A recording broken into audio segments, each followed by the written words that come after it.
Si on utilise le corps physique d'une manière mal adaptée, forcément, il y a la fatigue, ou même si l'émotionnel va trop loin, on peut y avoir une fatigue, des burn-out, etc. Le stress, on peut se mettre la pression si on veut être trop dans le perfectionnisme, si on veut tout contrôler, par exemple.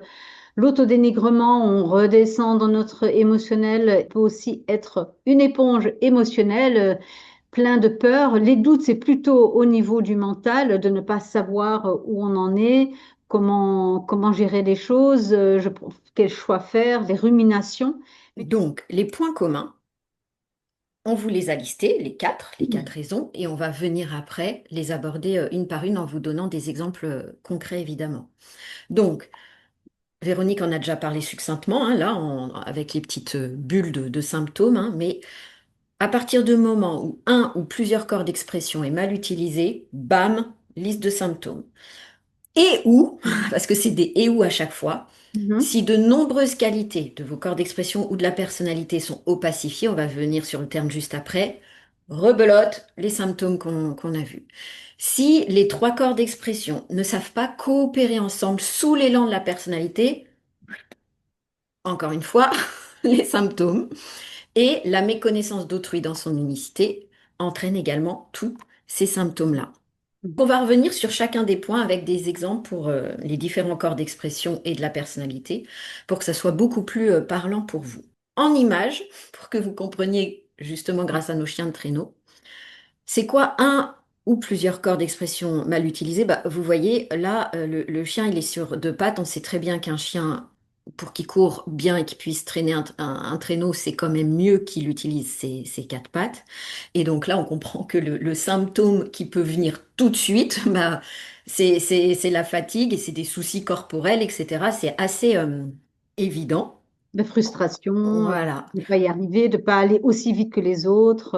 Deuxième raison qu'on vous avait donnée. De nombreuses qualités, que ce soit de nos trois corps d'expression, donc physique, émotionnel, mental, et ou de la personnalité, peuvent être opacifiés. Exemple avec le corps émotionnel? Le corps émotionnel. Alors, on entend très souvent dire, je suis hypersensible. Et on pense que du coup, c'est un problème, que c'est un défaut. En fait, c'est juste que une personne qui est hypersensible a un ressenti subtil par rapport aux choses, aux émotions, voilà. Elle a un ressenti très subtil, mais elle n'a pas le détachement nécessaire pour ne pas être une éponge.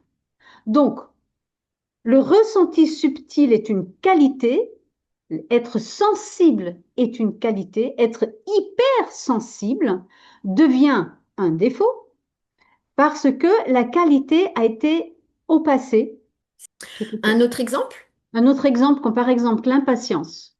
On pourrait dire que là aussi, mais l'impatience apprend à être patient. Et en fait, l'impatience, ça peut être juste un engagement qui est mené par l'enthousiasme.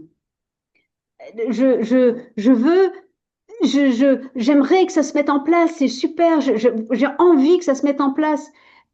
L'impatience, c'est juste cet enthousiasme qui n'a pas la retenue nécessaire pour prendre du recul, ne pas brusquer la chose, ne pas brusquer les autres non plus, mais de laisser faire pour que cela se passe à- au moment où cela doit se passer et pas avant l'heure, comme on dit, hein. L'engagement, l'enthousiasme, tout ça, c'est le beau pelage.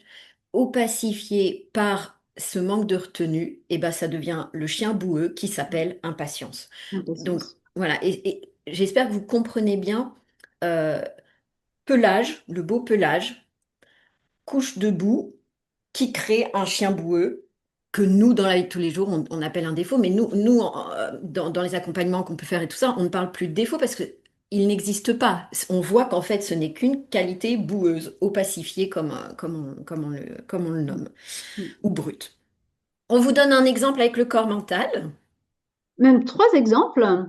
Oui, Mental, le doute constant.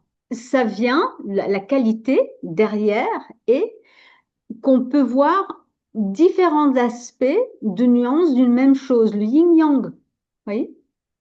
Sauf que quand on a le doute constant, ce qui nous manque, c'est la fermeté. qui est nécessaire pour pouvoir prendre une décision, pour avoir le discernement. Le doute vient de, je peux voir différentes choses, je peux discerner différentes choses, mais je n'ai pas la fermeté pour prendre une décision d'aller dans telle ou telle direction. Voilà.